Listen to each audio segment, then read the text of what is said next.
Keep your was. ಇದು ಎಲ್ಲಿದೆ ವಾಕ್ಯ? Proverbs 2:20. ಕನ್ನಡದಲ್ಲಿ ಏನಿದು?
ದಯಮಾಡಿ ಮುಂದೆ ಬರ್ತಿದ್ದೀವಲ್ಲ.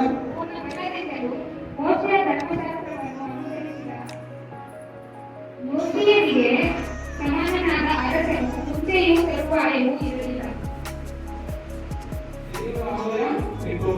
ದೇವರ ಆಲಯ ಏನಾಗ್ತದೆ? ಹಾಳಾಗ್ತದೆ. ಆದ್ರಿಂದ ಏನಾಗ್ತದೆ? ದೇವರಿಗೆ ಕೋಪ ಬರ್ತದೆ. ಆದ್ರಿಂದ ನಾವು ಏನ್ ಮಾಡಬೇಕು? ದೇವರ ಆಲಯವನ್ನ ನಾವು ಪ್ರವೇಶ ಮಾಡುವಾಗ ನಾವು ಏನ್ ಮಾಡಬೇಕು? ನಾವೆಲ್ಲಿದ್ದೀವಿ?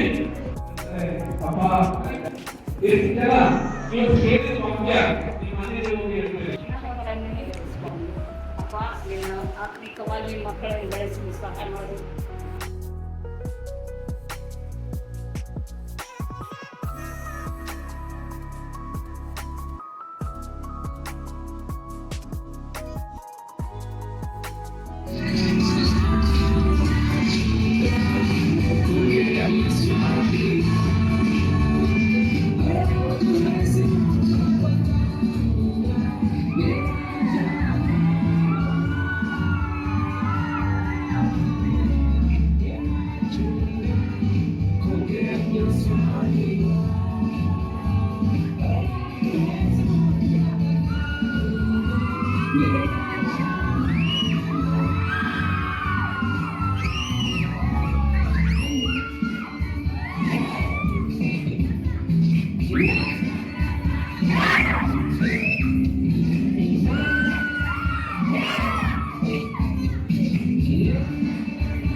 ನಾವು ಮನುಷ್ಯರಿಗಿಂತ ಹೆಚ್ಚಾಗಿ ದೇವರಿಗೆ ವಿಧೇಯರಾಗಿರಬೇಕು. ಅಂದರೆ ಇವಾಗ ನಾವು ಮನುಷ್ಯರಾಗಿದ್ದೀವಲ್ಲ, ಇವಾಗ ಹೇಳೋಕ್ಕೂ ಬಂದಿರ್ತೇವೆ ನೀವು ಈ ಕೆಲಸ ಮಾಡ್ಬೇಕಂತ. ಇವಾಗ ನಾವು ಅಂತೀವಿ ಏನು ನಾನು ಮಾಡೋಕ್ಕಾಗಲ್ಲ, ಅದು ದೇವರು ಅವನ ಮೂಲಕ ನೀವು ಇದು ಕೆಲಸ ಮಾಡ್ಬೇಕಂತ.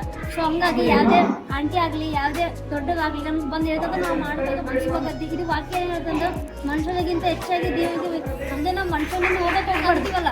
ಏನು ಇವಾಗ ಎಕ್ಸಾಂಪಲ್ ಇವಾಗ ಫ್ರೆಂಡ್ ಇವಾಗ ಈಗ ಫ್ರೆಂಡ್ ಅಲ್ಲ, ಈಗ ನಮ್ಮ ಫ್ರೆಂಡನ್ನ ಯಾರಿಗೂ ಇಷ್ಟಪಡೋದು ಆ ಟೈಪ್ ಅಲ್ಲ. ನಾವು ದೇವಿಗೆ ಹೆಚ್ಚಾಗಿ ಇಷ್ಟಪಡ್ಬೇಕು. ದೇವಿಗೆ ಹೆಚ್ಚಾಗಿ ಇಷ್ಟಪಟ್ಟರೆ ದೇವರು ನಮ್ಮ ಮೂಲಕವಾಗಿ ಮಿರಾಕಲ್ಸ್ ಆಮೇಲೆ ಬ್ಲೆಸ್ಸಿಂಗ್ಸ್ ಅಂತ ಅವರು ನನಗೆ